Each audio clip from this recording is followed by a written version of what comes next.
Before every game, I go down onto the field and I stand on the PK line.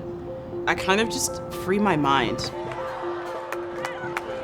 I visualize, my eyes are still closed, and then everything just leaves my mind. You know, I come back in, I say a prayer with some of my teammates, and then just kind of have this tunnel vision going into the game. Nerves kick in. I'm still a human being. At the end of the day, I still get nervous for every game. As soon as I get my first touch on the ball, it's like, okay, just another day at the office, let's go. I'm a professional soccer player for the North Carolina Courage. I'm a striker and also a mom, only mom on the team. What are some things that you like to do with your mom? Go get ice cream. That's my favorite. And also tomorrow, we're gonna see the second Venom movie that came out. I'm able to bond with him that way because I grew up with loving superheroes. I grew up the only girl in my family, and it's nice to be able to, you know, carry that over into my adulthood as a mom to a boy. My name is Jessica McDonald, and my home is Cary, North Carolina.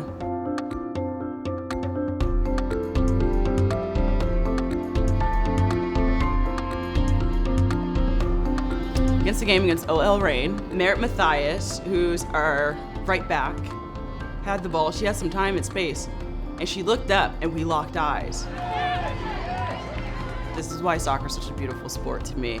It's the nonverbal communication that you can have with your teammates, and they know exactly where to put the ball, or they know exactly where you're gonna run. You know, the littlest, tiniest things make soccer so beautiful. I was in between two defenders, and I kind of did this shoulder dip as if I was gonna run this way, but I didn't. And then I went back in between them, and the ball just came right at my head.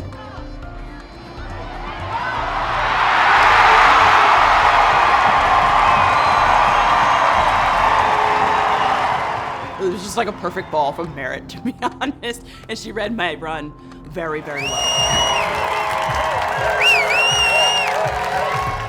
Truth be told, in 2016, we were in Buffalo, New York.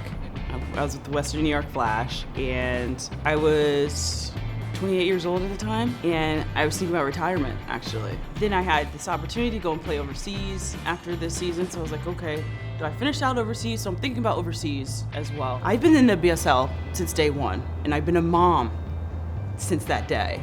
That alone was a fight, trying to get some type of support. You know, I'd been traded so many times. I was going literally from Chicago, Seattle, to Portland, to Houston, Buffalo, New York. I was getting like all these hints about our team like moving to North Carolina. All right, count me in. Like, this is second home. This was a no-brainer, obviously. Not again.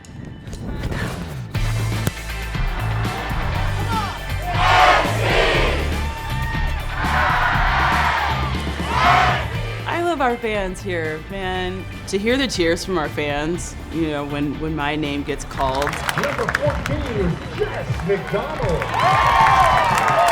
It's so amazing. It's so refreshing. It's like, it's beautiful just to see the support that we have. But me as an individual, it's even more amazing because this is my home away from home at the end of the day. And to just see the love that's thrown at me here in this environment, it doesn't get any better than that.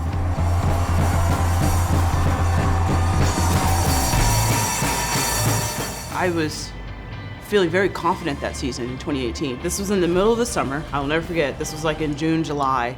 I knew the U.S. Women's National Team was preparing for the World Cup, and I was like, I deserve to be there, because like physically, I was like, this is the best I've ever felt like in my career. I'm still going for it. You know what I mean? Like I'm still gonna crush it for my team this season. And so, 2018 championship happens, and I was MVP of the championship game, scoring 2 goals out of 3, being Portland Thorns 3-0. And I get a text message from Jill Ellis after the game. And she was like, you were absolutely tremendous. I still have the text. Holy crap. Like, oh, I have goosebumps again. I got invited into our next national team camp. This is a 2-week camp. And I'm like, my kid is in school. I'm a single mom. What in God's heavenly name am I gonna do? My kid can't miss 2 weeks of school. Thankfully, I have, you know, I literally call them my second family, Dan Rockaway and Marta Rockaway. And I was just talking to them. I was like, I got invited into national team camp, but like, don't know what I'm gonna do with Jeremiah. Like, maybe he can come to camp with me for a week, and like, someone can fly him back, and he can go to school for that next week. Like, I'm trying to just figure it out. They were like, just live with us. Like, we'll take care of Jeremiah while you're on the road. And I was like, thank you so much, and Dan was just like, yeah, we'll be seeing you at the World Cup too. He's like, you're gonna make the team.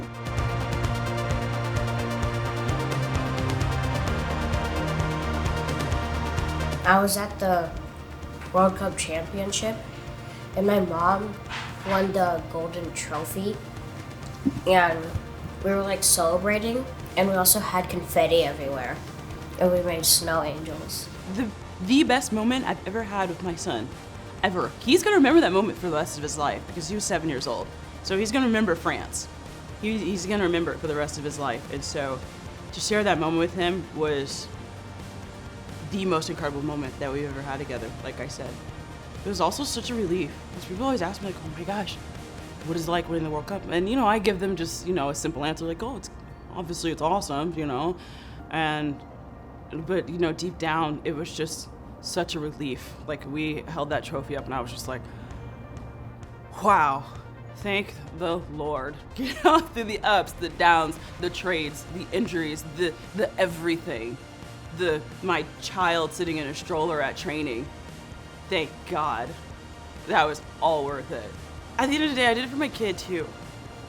And if you're a parent, you know what it's like when your kids inspire you. I solved it! Are you kidding me? That's really cool. High five, man. Then after that, I selected the tail doing it. I changed the color to red with the fill. I just want to show my kid, hey, this is what it's gonna take, but just know that I'm doing this for you, buddy. I'm doing this for us. I'm doing this for your future as well. I'm doing this for the little girl's future who wants to be in my shoes one day. Whatever it takes, it's gonna take sacrifice, and I'm just a living testimony of all of that.